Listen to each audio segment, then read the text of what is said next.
오바다 1장 1절부터 9절까지 오바다서 한 장으로 되어 있어요. 그래서 제가 1장 1절로 9절이라고 말을 했지만 2장은 없죠. 한 장으로 되어 있으니까 아주 짧은 그런 책이고요. 또 내용도 상당히 좀 특별한 그런 내용입니다. 그 내용이 에돔에 대한 내용입니다. 이스라엘에게 하는 말씀이 아니라 에돔에게 주는 말씀이라고 할 수가 있겠죠. 기록의 대상이 에돔이에요. 이 오바다라고 하는 이 사람은 누구냐? 남유다에 살았던 사람인데 이 사람의 아버지나 또는 할아버지 또는 이 사람의 이 친척 또는 신분 이런 것에 대해서 1절 이 오바다서에서 이야기하지 않습니다. 그러니까 한마디로 말하면 누군지 잘 몰라요. 그냥 오바다라고만 알려져 있는 거죠. 근데 누군지 잘 그 부친이나 할아버지 보통 이제 부친 누구의 아들 누구 또는 어디 사는 누구 뭐 이런 식의 기록을 많이 하고 구약 성경에는 할아버지나 증조 할아버지까지 언급하는 경우도 있죠. 그런데 오바다는 그런 것이 전혀 없습니다. 그것은 이 사람의 신분과 혈통과 이런 것이 사회적으로 좀 위치가 있는 그런 사람이 아니다 하는 것을 보여주는 거죠. 왜냐하면 부친이나 할아버지를 말해도 사람들이 알지 못할 것이기 때문에 그렇게 기록을 안 하는 것 같아요. 언제 이 오바다서를 썼느냐? 여호람이 유다를 통치할 때, 우리가 열왕기상을 묵상하고 열왕기상이 끝난 다음에 지금 오바다서를 보고 있잖아요. 그 열왕기상이 끝날 때쯤 그 언저리 그때가 여호람 시대라고 할 수가 있어요. 그런데 그때쯤 이 오바다가 이것을 이 오바다서를 기록을 했다. 그런 시기이고요. 기록의 대상은 에돔 족속입니다. 기록의 내용이 뭐냐 하면은 이 본문을 보면 오바다가 이제 에돔에 대해서 교만했다 하는 것을 지적을 하는 에돔의 교만에 대한 이야기고요. 내일 말씀 10절을 보면 내가 내 형제 야곱에게 행한 포악으로 말미암아 이렇게 이야기를 해요. 에돔과 이스라엘은 형제죠. 에돔은 에서의 족속들이니까 이스라엘은 야곱이고요. 야곱과 에서 형제잖아요. 그래서 형제라고 그렇게 부르는 겁니다. 근데 형제를 향하여서 3절 내 마음의 교만이 너를 속였도다. 에돔 하면은 성경에 구약 성경에 이 교만이라는 말이 자주 등장을 하고 에돔 이야기를 할 때는 항상 그렇게 그들이 왜 교만했느냐 여러 가지가 있겠죠. 그 중에 하나가 지형적으로 이 에돔이 거주했던 땅이 그 요새 험준한 땅이었던 것 같아요. 그래서 저들이 우리는 안전하다 뭐 이런 교만이 있었던 것 같고 이스라엘과 형제 관계인데 이스라엘을 형제로 대하지 않는 그런 교만에 대한 이야기를 오바다가 합니다. 그래서 오늘 말씀은 이제 오바다에 대한 그런 묵시로 시작을 하고요. 내일 말씀을 보면 이제 이것이 에돔의 구체적인 죄 그리고 에돔을 심판하시는 하나님 그리고 이런 에돔의 죄와 심판을 통해서 하나님께서 어떤 하시고자 싶은 그 회복된 미래에 대한 소망 이 짧은 책이지만 다른 선지서가 담고 있는 내용을 다 담고 있다 이렇게 말할 수가 있겠죠. 자, 먼저 이제 오늘 본문 1절로 9절 에돔의 심판에 대한 이야기인데요. 여기에 보면은 이렇게 이야기를 합니다. 2절을 보시면 보라 내가 너를 나라들 가운데 매우 작게 하였으므로 내가 크게 멸시를 받느니라 라고 뭐를 해요? 하나님이 말씀을 하십니다. 1절 오바다의 묵시라 그러면서 주 여호와께서 에돔에 대하여 이와 같이 말씀하시니라 하고 이 말씀을 시작을 해서 쭉 이야기해 가지고 2절에 네가 이렇게 해서 크게 멸시를 받는다라고 말씀을 하고 있는 거죠. 그래서 이 1절 말씀을 보면 하나님은 누구냐 할 때 말씀하시는 하나님이라고 말할 수 있어요. 구약 선지서의 가장 큰 특징이 뭐냐 할 때 선지서에서는 항상 여호와께서 이렇게 말씀하시니라 이런 문구가 계속 등장을 하는 거죠. 또 가운데 말씀의 내용을 넣기도 하고 또는 하나님께서 말씀하셨다 이르기를 이렇게 표현을 하기도 하는 이런 문구가 구약 성경에 굉장히 많이 나오고 선지서는 특별히 더 많이 나오죠. 왜냐하면 선지서라는 것이 하나님이 선지자에게 주신 말씀을 기록한 것이기 때문에 그렇습니다. 이 성경 공부 때 이제 그런 이야기를 최근에 했었는데 선지자 최근이 아니라 어제 성령론 이제 은사 문제를 어제 마무리를 했는데 그 선지자 또는 예언자 할 때 이 선지자라는 말이 나부 또는 나비 이 히브리어하고 관계가 돼요.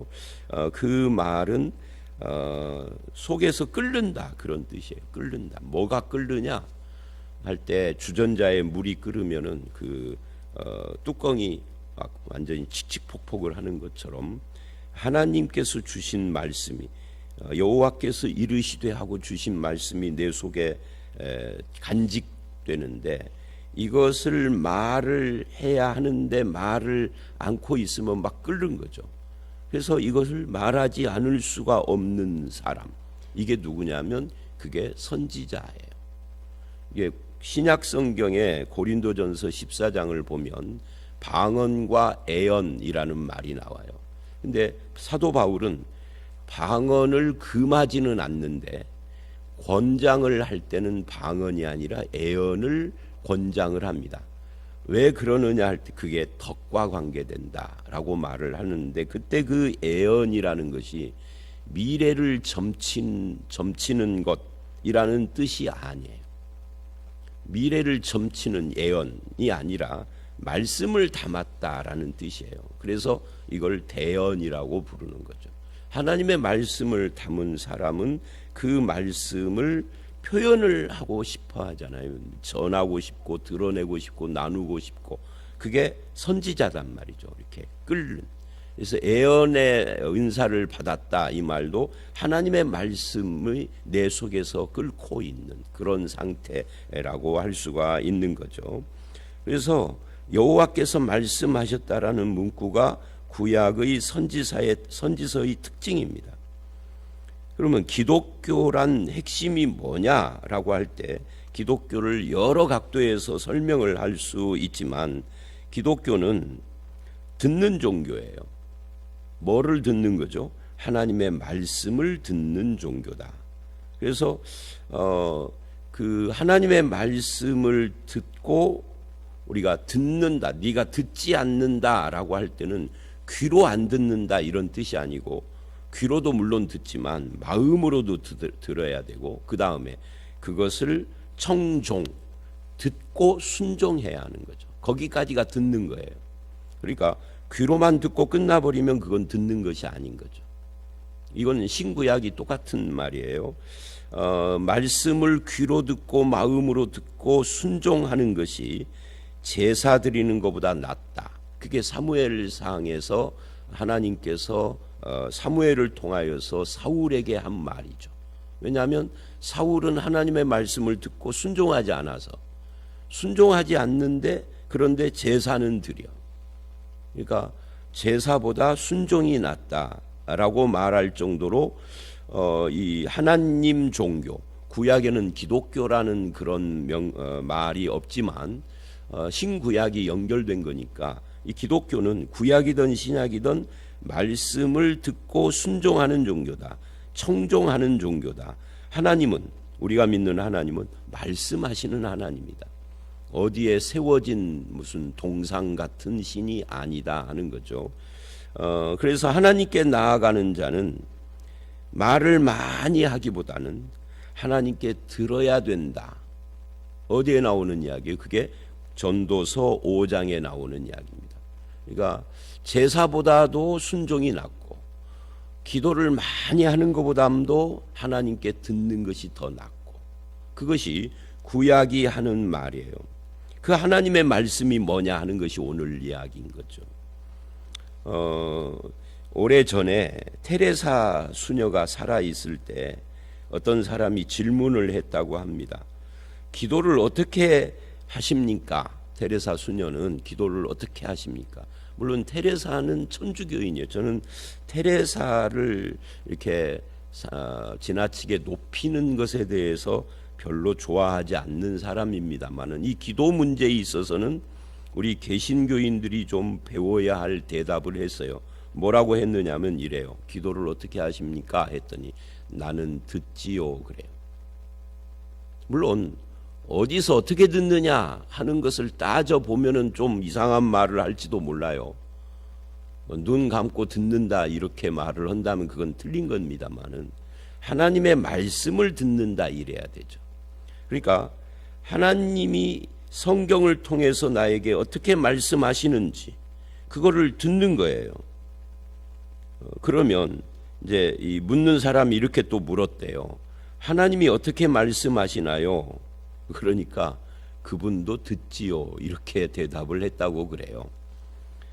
뭐 어쨌든 우리하고 이 부분은 약간 좀 틀리기는 하지만 듣는다라는 것이 기도의 핵심입니다.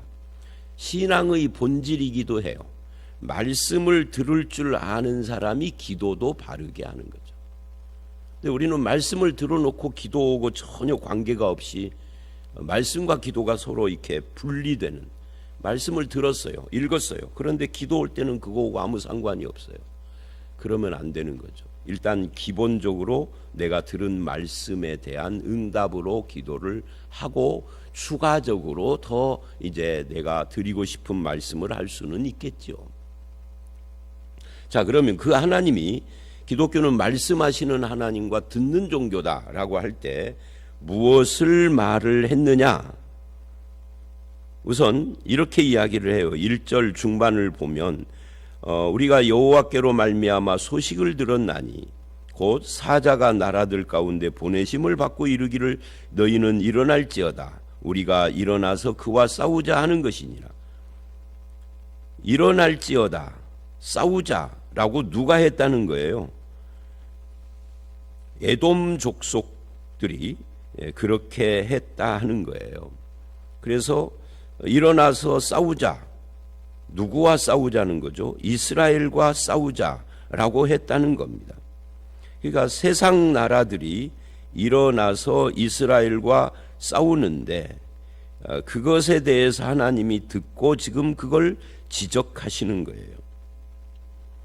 근데 이제 이것을 한편 우리가 조금 더 들어가서 생각을 하면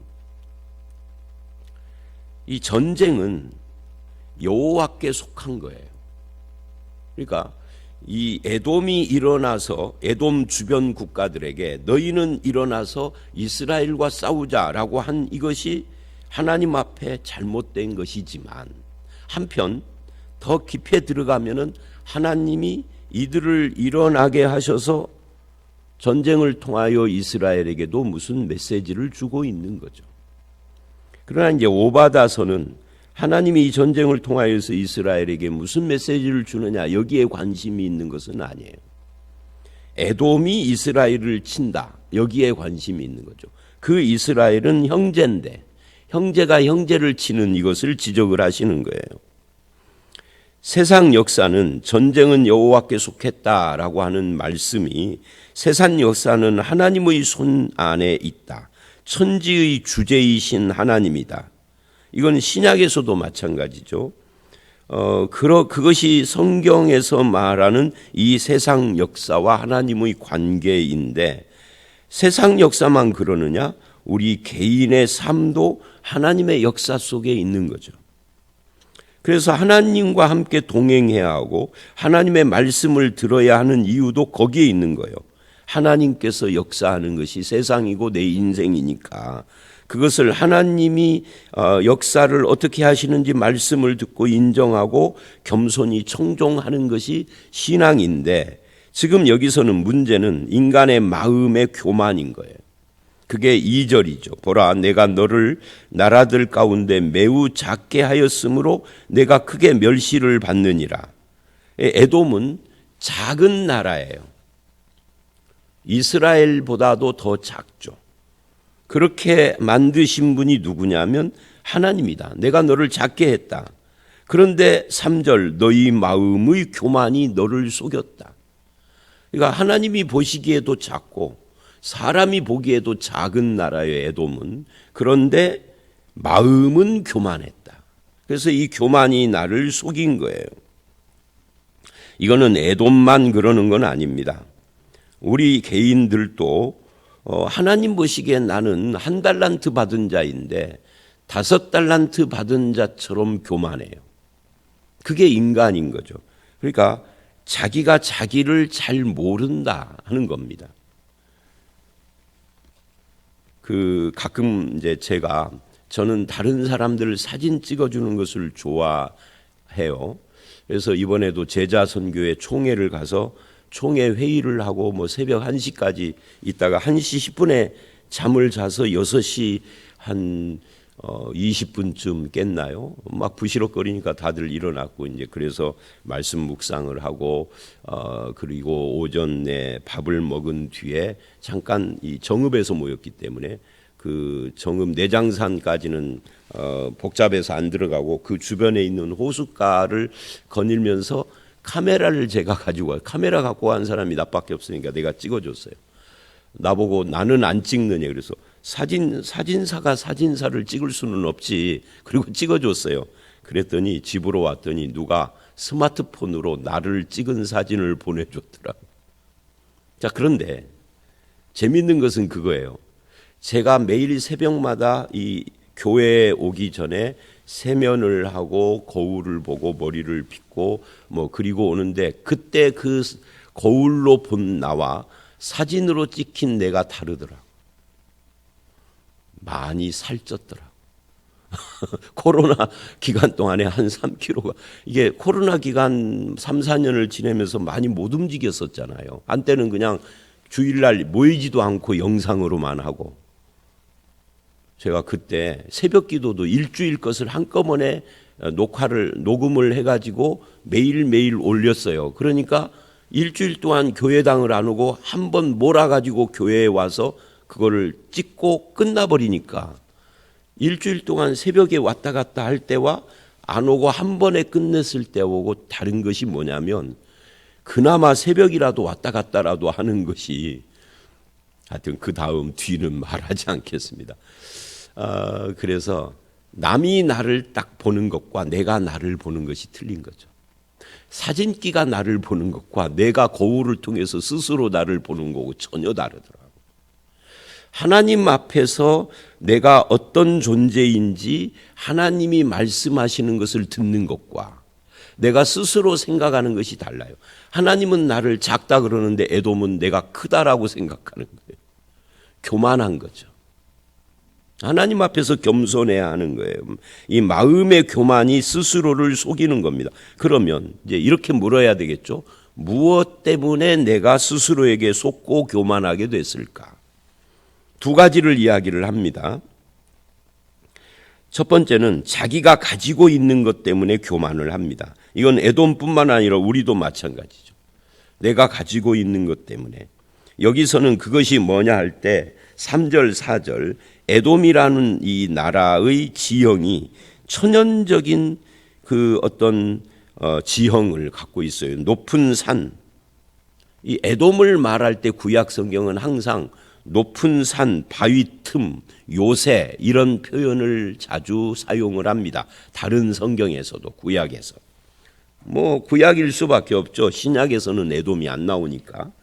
뭐 에돔 사람 헤롯이 에돔 사람이에요. 헤롯도 교만한 사람이죠. 하여튼 이런 천연적인 지형 때문에 그래서 교만해졌다. 그러니까 우리도 마찬가지예요. 나의 환경이나 나의 상황이나 내가 가진 것들이 나를 교만하게 한다. 반대인 경우도 있죠. 내가 가진 것들 때문에 절망하는 사람도 있죠. 근데 교만한 사람이나 절망한 사람은 같아요. 교만과 절망은요, 손의 안과 밖과 같은 거예요. 절망을 잘하는 사람도 교만한 사람이에요. 여러분 그 질투가 많은 사람의 특징에 대해서 아세요? 질투가 많은 사람의 특징이 여러 가지가 있어요. 남과 비교한다, 그런 여러 가지가 있는데, 이 질투가 많은 사람은 어떤 특징을 가지고 있냐면 자기를 자꾸 자랑해요.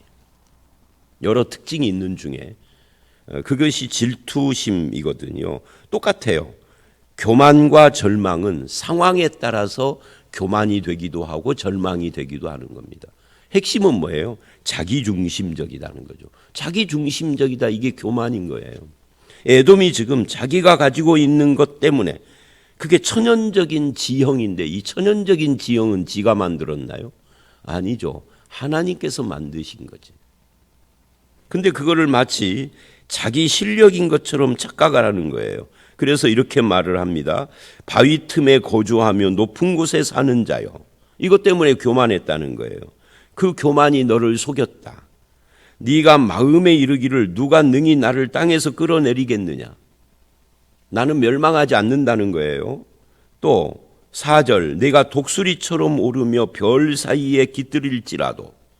그러니까 내가 높은 곳에, 지형이 험한 높은 곳에 거하니까 적들이 침략을 해도 우리가 이긴다, 이렇게 말을 하는데, 하나님은 네가 독수리처럼 높은 곳에 있고 별들 사이에 높은 곳에 있어도 거기서 너를 끌어내릴 분이 계시다. 그게 누구예요? 하나님이다. 그런데 그걸 모르고 에돔이 교만한 거예요. 그 다음에 에돔이 교만한 두 번째 7절, 이 7절을 한마디로 말하면 외교력이에요.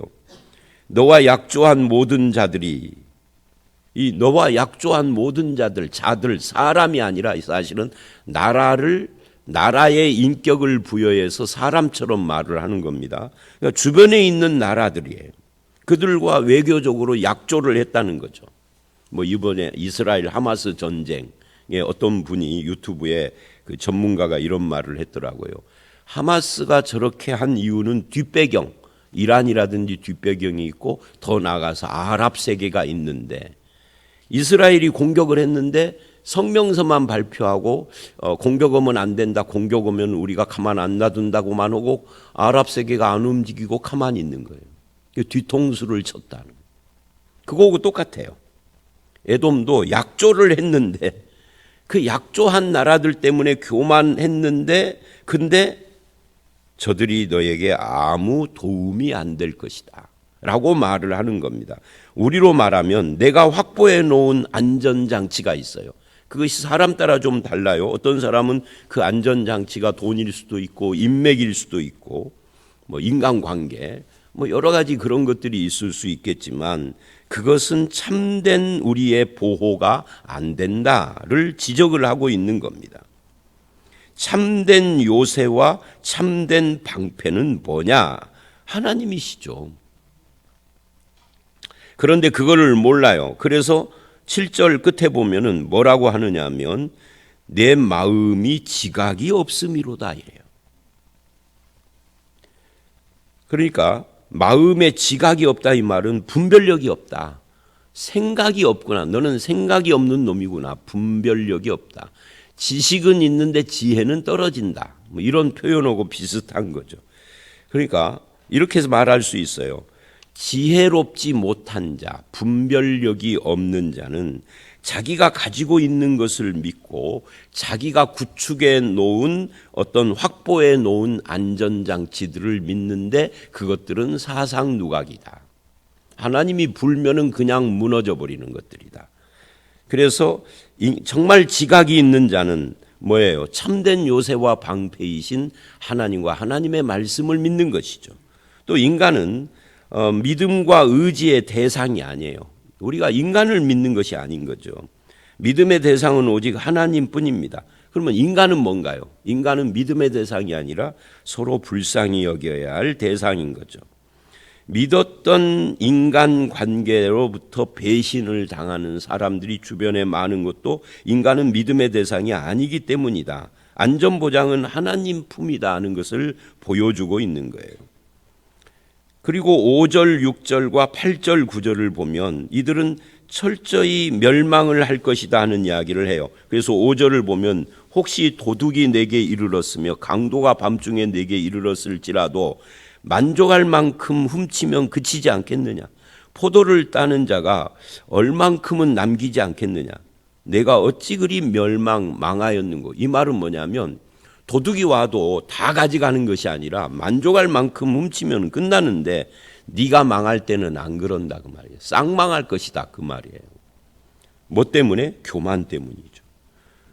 6절 에서가 어찌 그리 수탈되었으며 감춘 보물이 어찌 그리 빼앗겼는고. 8, 9절도 마찬가지. 여호와의 말씀이니라. 여기서 또 말씀하시는 하나님이 또 등장을 하죠. 그날에 내가 에돔에서 지혜 있는 자를 멸하며 에서의 산에서 지각 있는 자를 멸하며 이제 없는 거죠. 드만은 이제 에돔의 도시에 내 용사들이 놀랄 것이라 이로 말미암아 에서의 산에 있는 사람이 다 죽임을 당하며 멸절되리라. 그래서 이렇게 철저한 하나님의 심판, 이 멸망이 왜 생겼느냐 할 때 교만 때문이다. 하나님은 교만한 자를 싫어해요. 하나님이 싫어하는 것 말을 할 때는 늘 다른 내용들은 조금씩 변동이 있어도 교만은 꼭 들어가요. 하나님은 지금도 교만한 자를 싫어합니다. 근데 인간은 왜 교만하냐? 내가 갖고 있는 것 때문이고 내가 확보해 놓은 안전장치 이 두 가지 때문에 교만한 건데 우리는 그렇게 되지 않아야 한다. 그러면 그렇게 교만하지 않으려면 뭐를 해야 되느냐? 말씀을 들어야 된다. 말씀을 청종하는 것이 겸손이고 교만하지 않는 길이다라고 우리는 이렇게 오늘 말씀을 정리할 수 있습니다. 겸손히 하나님의 말씀을 듣고 순종하는 삶을 살아서 겸손한 하나님의 백성으로 살아가는 저와 여러분들이 다 되시기를 주의 이름으로 축원합니다. 함께 기도하겠습니다. 말씀하시는 하나님 그리고 그 하나님의 말씀을 듣고 순종하는 것이 신자의 길이라는 것을 알았습니다. 그러나 에돔과 같은 사람들은 마음이 교만하여 자기가 가지고 있는 것을 믿고 자기가 확보해 놓은 안전장치를 의지하는 것을 봅니다.